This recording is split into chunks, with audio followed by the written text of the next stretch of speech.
नमस्कार, news 18 JKLH का digital platform देख रहे हैं आप और मैं हूं आपके साथ प्रिया शर्मा। आज हम एक ऐसे विषय पर बात करेंगे जो भारत और नेपाल दोनों देशों में चर्चा का केंद्र है, आवारा कुत्ते। भारत में हाल ही में सुप्रीम कोर्ट ने दिल्ली NCR में आवारा कुत्तों को लेकर एक अहम फैसला सुनाया है, जिसमें उनकी सुरक्षा और मानव सुरक्षा के बीच संतुलन की बात कही गई। दूसरी तरफ पड़ोसी देश नेपाल में कुकुर त्योहार जैसे पर्व में कुत्तों की पूजा की जाती है, उनको पूजा जाता है, उनकी वफादारी और महत्व को सम्मान दिया जाता है। ये दोनों मुद्दे हमें एक सवाल की ओर ले जाते हैं, क्या हम इंसान और कुत्तों के बीच सामंजस्य बिठा सकते हैं? ये सवाल काफी अहम है। भारत में आवारा कुत्तों की संख्या एक बड़ी चुनौती है। 2019 के आंकड़ों के अनुसार भारत में लगभग 1,53,00,000 आवारा कुत्ते हैं। 2024 में कुत्तों के काटने के 33 लाख से ज्यादा मामले दर्ज हुए, जिसमें दिल्ली में ही 25,000 से ज्यादा मामले सामने आए। रेबीज जैसी जानलेवा बीमारी खासकर बच्चों और बुजुर्गों के लिए एक गंभीर खतरा बन चुकी है। सुप्रीम कोर्ट ने दिल्ली NCR में आवारा कुत्तों की समस्या को अत्यंत गंभीर बताते हुए स्थानीय अधिकारियों को निर्देश दिया कि सभी आवारा कुत्तों को तुरंत पकड़कर स्थायी शेल्टर होम में रखा जाए। कोर्ट ने स्पष्ट किया कि इन कुत्तों को सड़कों पर दोबारा नहीं छोड़ा जाएगा। साथ ही 6 से 8 सप्ताह में 5,000 कुत्तों के लिए शेल्टर बनाने और उनकी नसबंदी, टीकाकरण और देखभाल सुनिश्चित करने का आदेश दिया। कोर्ट ने यह भी कहा कि अगर कोई व्यक्ति या संगठन इस प्रक्रिया में बाधा डाले तो उसके खिलाफ भी सख्त से सख्त कार्रवाई की जानी चाहिए। यह आदेश पशु जन नियंत्रण नियम 2023 के विपरीत है, जो कहता है कि नसबंदी और टीकाकरण के बाद कुत्तों को उनके मूल स्थान पर छोड़ देना चाहिए। इस नियम को पशु कल्याण के लिए वैज्ञानिक और मानवीय माना जाता है। पशु प्रेमी और कुछ नेता जैसे राहुल गांधी और प्रियंका गांधी ने इस फैसले की आलोचना की है, इसे क्रूर और अव्यावहारिक बताया। पशु प्रेमी और कुछ नेता जैसे राहुल गांधी और प्रियंका गांधी ने इस फैसले की आलोचना की, इसे क्रूर और अव्यावहारिक बताया। दूसरी तरफ कई लोग जैसे पूर्व केंद्रीय मंत्री विजय गोयल ने इसे जनता की सुरक्षा के लिए जरूरी कदम करार किया। 14 अगस्त 2025 यानी कि आज इस मामले में कोर्ट में सुनवाई हुई। सुप्रीम कोर्ट की 3 जजों की पीठ न्यायमूर्ति विक्रमनाथ, संदीप मेहता और NV अंजारिया ने इस मामले पर सुनवाई की और फैसला सुरक्षित रखा। सरकार की ओर से सॉलिसिटर जनरल तुषार मेहता ने तर्क दिया है कि रेबीज से हर साल 305 लोगों की मौत हो जाती है, जिसमें ज्यादातर बच्चे शामिल हैं। वहीं पशु प्रेमियों की ओर से कपिल सिब्बल ने कहा है कि शेल्टर की कमी और अव्यवस्थित कार्रवाई से कुत्तों की जान खतरे में है। ये फैसला मानव सुरक्षा और पशु कल्याण के बीच टकराव को उजागर करता है। कोर्ट को अब ये तय करना है कि दोनों के बीच संतुलन कैसे बनाया जाए। क्या सभी कुत्तों को स्थायी रूप से शेल्टर में रखना संभव है? क्या इसे कुत्तों के साथ क्रूरता नहीं होगी? ये सवाल अभी बेहद महत्वपूर्ण बना हुआ है। अब बात करते हैं नेपाल के त्योहार कुकुर तिहार की। आखिर वो है क्या? नेपाल में त्योहार या दीपावली का दूसरा दिन कुकुर तिहार के रूप में मनाया जाता है, जो कुत्तों को समर्पित है। इस दिन लोग कुत्तों को फूलों की माला पहनाते हैं, उनके माथे पर टीका लगाते हैं और स्वादिष्ट भोजन उन्हें खिलाते हैं। ये त्योहार कुत्तों की वफादारी, उनके मानव जीवन में योगदान और हिंदू पौराणिक कथाओं में उनकी भूमिका को सम्मानित करता है। हिंदू मान्यताओं में कुत्ते यमराज के दूत माने जाते हैं, जो मृत्यु के देवता हैं। ऐसा विश्वास है कि कुत्ते आत्मा को जीवन और मृत्यु के बीच मार्गदर्शन करते हैं। कुकुर त्योहार में न केवल पालतू बल्कि आवारा कुत्तों को भी सम्मान दिया जाता है।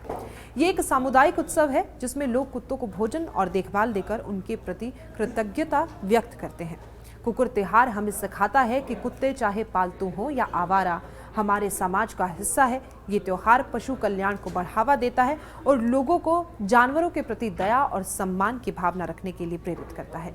नेपाल में आवारा कुत्तों की समस्या भारत जितनी गंभीर नहीं है, लेकिन कुकुर त्योहार जैसे आयोजन सामुदायिक स्तर पर कुत्तों की देखभाल को प्रोत्साहित करते हैं। अब इसकी तुलना भारत से करते हैं।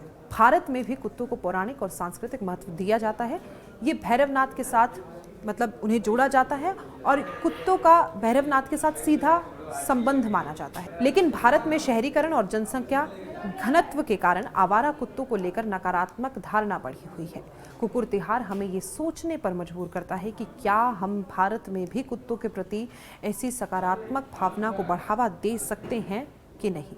दोनों देशों में कुत्तों को सामाजिक और सांस्कृतिक रूप से महत्वपूर्ण माना जाता है। भारत में सुप्रीम कोर्ट का फैसला और नेपाल का कुकुर तिहार दोनों ही इस बात को स्वीकार करते हैं कि कुत्ते समाज का हिस्सा है।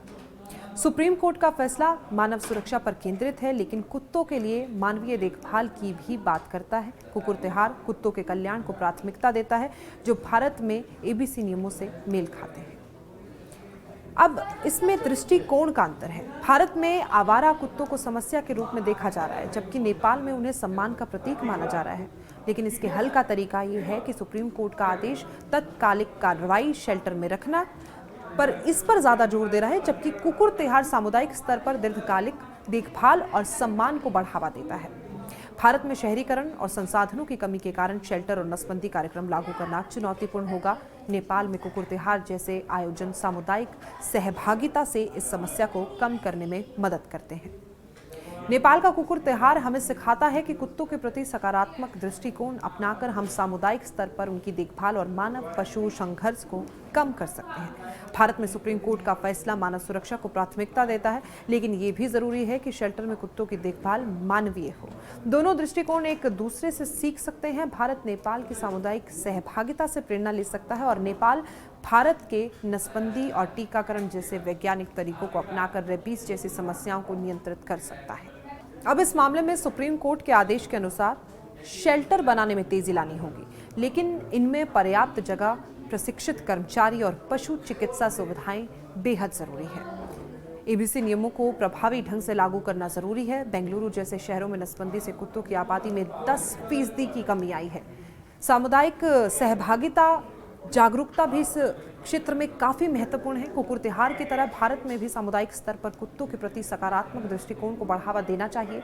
स्कूलों और कॉलोनियों में जागरूकता अभियान चलाए जाने चाहिए। कुत्तों के काटने की शिकायतों के लिए हेल्पलाइन और तुरंत कार्रवाई की व्यवस्था की जानी चाहिए। नेपाल का कुकुर तिहार हमें सिखाता है कि पशु कल्याण और मानव सुरक्षा एक दूसरे के विरोधी नहीं है। सामुदायिक सहभागिता जैसे कुत्तों को गोद लेने की प्रक्रिया को आसान करना या स्थानीय स्तर पर उनकी देखभाल के लिए स्वयंसेवी समूह बनाना भारत में भी कारगर सिद्ध हो सकता है। भारत और नेपाल दोनों को एक ऐसी नीति की जरूरत है जो मानव सुरक्षा और पशु कल्याण को संतुलित करे। सुप्रीम कोर्ट का फैसला एक शुरुआत है, लेकिन इसे लागू करने के लिए संसाधनों, जागरूकता और सामुदायिक सहयोग की बेहद जरूरत है। कुकुर तिहार जैसे आयोजन हमें ये सिखाते हैं कि पशुओं के प्रति दया और सम्मान सामाजिक समरसता को बढ़ा सकती है। सुप्रीम कोर्ट का फैसला और कुकुर तिहार दोनों हमें एक ही सिक्के के दो पहलू दिखाते हैं। भारत में आवारा कुत्तों की समस्या को हल करने के लिए हमें कानूनी, वैज्ञानिक और सांस्कृतिक दृष्टिकोण को मिलाना होगा। नेपाल का कुकुर तिहार हमें ये याद दिलाता है कि कुत्ते हमारे समाज का हिस्सा है और उनकी देखभाल हमारी जिम्मेदारी। सुप्रीम कोर्ट का आदेश हमें मानव सुरक्षा की ओर ले जाता है, लेकिन ये जरूरी है कि इस प्रक्रिया में कुत्तों के साथ क्रूरता नहीं होनी चाहिए। आइए हम एक ऐसे समाज की ओर बढ़ें जहां इंसान और पशु दोनों सुरक्षित और सम्मानित हों।